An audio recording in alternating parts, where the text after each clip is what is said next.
This video is sponsored by MattHoney.net. I think ideas get me high.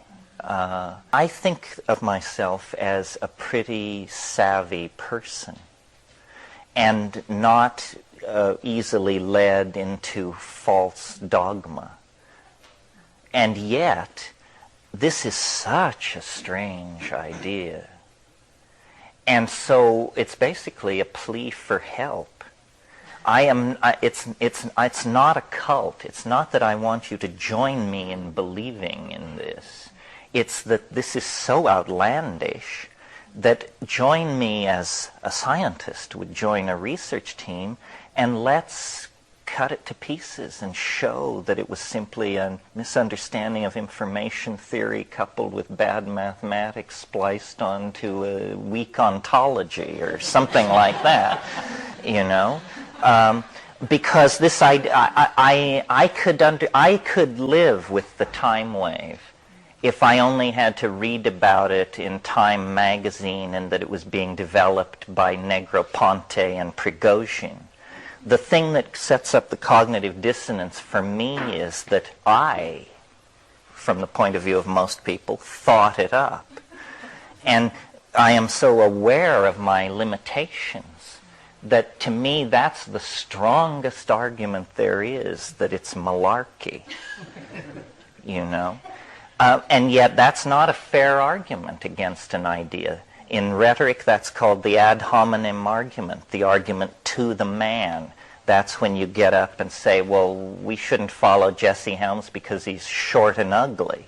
You know, that's not allowed. That's a below-the-belt move. And then I read books like Thomas Kuhn's The Structure of Scientific Revolutions, and it says, you know, this is how it happens. Some guy, marginal, not at the center of the field, and somewhat at loose ends, but usually with a broad education, gets it, you know. I mean, it happened to Einstein. He was a telegrapher. It happened to Alfred Russel Wallace. He was a surveyor who couldn't make a living, and so he went to Indonesia to collect butterflies for the British Museum. And we could multiply these examples ad infinitum. So, but I have spent a lot of time educating myself about what it would mean if this were true. In other words, how big a revolution is it? And it's an enormous revolution.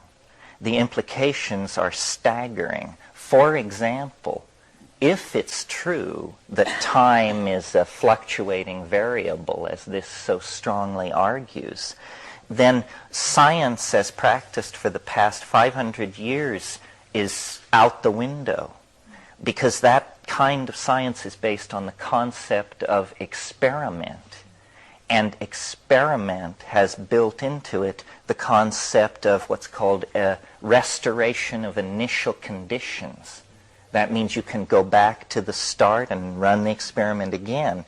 This is saying, as Heraclitus said, you never step into the same river twice. And consequently, the idea of repetitive experiment is shown to be intellectually bankrupt. You could almost say, pardon me? Have recognized that. Well, some have and some haven't. The idea that you would specify in a physics experiment that it should be done only when the moon is in Scorpio to obtain the correct results would get you... But those experiments are primarily Newtonian in orientation, are they not? I mean, well, give me an example of a time-dependent physical experiment recognized by science. Dropping a ball out of the Tower of Pisa. Well, it doesn't matter what time you do it. Precisely. That's my point. That's my point.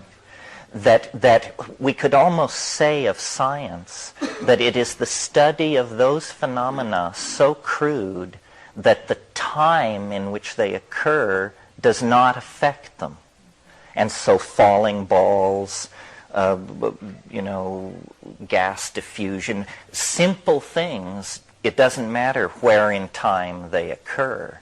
But things like the building of an empire, the waging of a war, the evolution of a species, the conquest of a biome by a new set of genes, these things, timing is everything and dictates success or failure. Did you want to say something?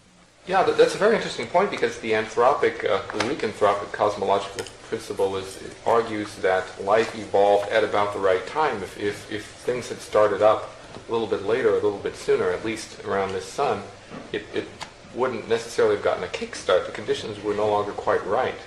The incubator was set to just the right temperature when the gases were at just the right concentrations and so on. And Stephen Gould has pointed out that we couldn't even play the tape over again if you started off with life at one of the early conditions 3.5 billion years ago and then ran it forward again. We wouldn't have ended up with people, and we wouldn't have ended up with the kinds of species we have. There are too many bifurcation points that can take place along the line. So there's actually 2 points there. Yes, well, this is essentially what this is saying.